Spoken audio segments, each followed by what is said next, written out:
तू किसे डरेगा, जिस तेरा फ्लो तू आप क्या करेगा। मैं पहले से फेमस था शाने, तू क्या मेरा छोटे सीन चेंज करेगा। राम राम। हाय गाइस, मेरा नाम है श्रवण कुमार। आज के इस वीडियो में हम बनाने वाले एफएम रेडियो। एफएम रेडियो बनाने के लिए मैं दो सर्किट दे रहा हूँ आपको। एक आईएफ एम्पलीफायर यानी कि इंटरमीडिएट फ्रिक्वेंसी एम्पलीफायर, और एक लोकल ऑसिलेटर, मिक्सर और आरएफ एम्पलीफायर। तीनों का सर्किट एक में ही है। अगर आप गाइस एफएम रेडियो बनाने के लिए इच्छुक हो तो पहले आपको क्या कर लेना चाहिए कि आईएफ एम्पलीफायर का सर्किट पहले रेडी कर लेना चाहिए। ऐसा इसलिए कि आपको एफएम जो काम कर भी रहा है या फिर नहीं, उसको चेक करने के लिए उसमें आसानी रहेगी, मेरा ये मानना है। अब आईएफ एम्पलीफायर को आप किस तरह से टेस्ट करेंगे कि आईएफ एम्पलीफायर काम कर भी रहा है या फिर नहीं, तो उसको आप किसी पुराने रेडियो की इंटरमीडिएट फ्रिक्वेंसी सीधे ही उसके इनपुट में दे देंगे। तो आईएफ एम्पलीफायर अगर काम कर रहा होगा तो वो अच्छी तरीके से काम करेगा, वरना नहीं करेगा। और जो एफएम डीमोड्यूलेशन के लिए जो मैंने डायोड यूज किए है वो जर्मेनियम डायोड यूज करने हैं आपको। जब गाइज आप लोकल ऑसिलेटर और आरएफ एम्पलीफायर यानी कि एंटीना से जो सिग्नल आ रहे हैं उनका लिए एम्पलीफायर बना लेंगे, तो उनके लिए दो कॉइल की जरूरत होगी आपको बनाने के लिए, लोकल ऑसिलेटर और आरएफ एम्पलीफायर के लिए। बाद में जब बना लोगे तो उनको ट्यूनिंग भी करना पड़ता है गाइज, जो थोड़ा सा सेंसिटिव होता है। उसके लिए आप लोकल ऑसिलेटर में एक्स्ट्रा कैपेसिटर भी यूज ऐड कर सकते हैं, जैसे कि 10 पिको फेराड, 15 पिको फेराड, या फिर थोड़ा ज़्यादा भी, या फिर आप वेरिएबल कैपेसिटर भी यूज़ कर सकते हैं।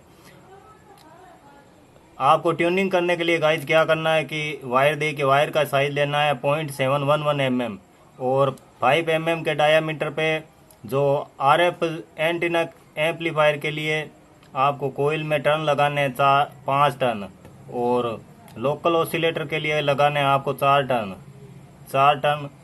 उसको भी आपको जब आप ट्यूनिंग कर रहे होंगे तो उसको भी कंप्रेस या फिर इसको थोड़ा बहुत इस तरीके से चौड़ा भी कर सकते हैं,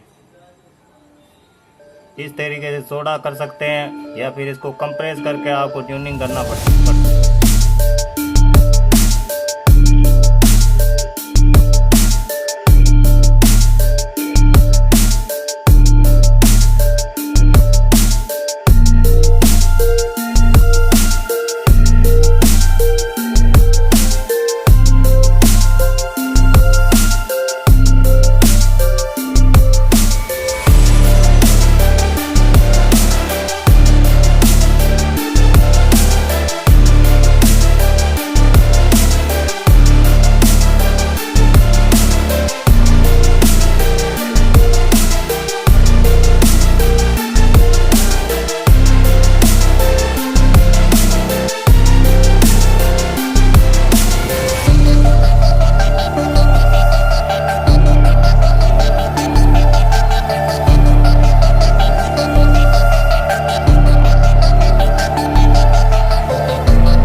लोकल ऑसिलेटर को कैसे चेक करेंगे, यहाँ पर मैं हार्टली ऑसिलेटर को यूज में ले रहा हूँ local as a local oscillator.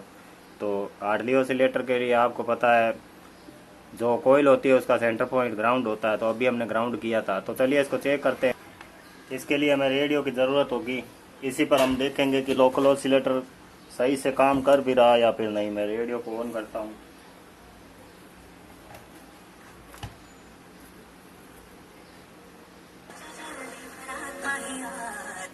Radio की फ्रिक्वेंसी 100 मेगाहर्ट्ज तक, 100 मेगाहर्ट्ज से ऊपर ही रखेंगे, क्योंकि लोकल ऑसिलेटर हमारा 100 मेगाहर्ट्ज से ऊपर की फ्रिक्वेंसी बनाना चाहिए ना, तभी से तो सही से काम करेगा।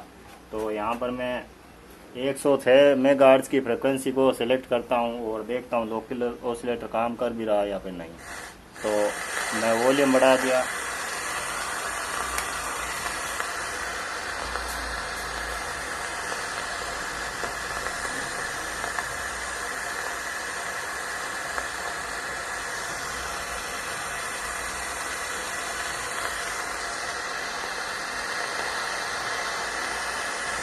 गाइस आप मुझको चूतिया कहे तो वो बात ठीक ही होगी, क्योंकि मैं अभी इसको घुमा रहा हूँ पर आपने देखा काम ही नहीं करा। कैपेसिटर से जो आउटपुट और इनपुट के उनके कनेक्शन ही नहीं किए इसमें, तो बेचारा कैसे काम करेगा। चलिए फटाफट से मैं इसके कनेक्शन करता हूँ फिर।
गाइस आपने गौर किया होगा, मैं गैंग कैपेसिटर की कॉमन जो वायर होती है उसके सीरीज में 22 नैनो फैराड के 2 कैपेसिटर लगा रहा हूँ। कि जो कॉमन वायर है इसको ग्राउंड से सेपरेट किया है, कुछ ऐसा कह रहा था मैं।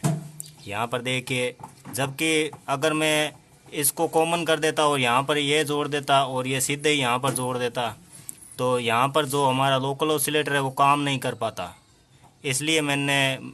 इसलिए मुझे इसकी ग्राउंड को इससे इसकी कॉमन वायर को ग्राउंड से सेपरेट करना पड़ा।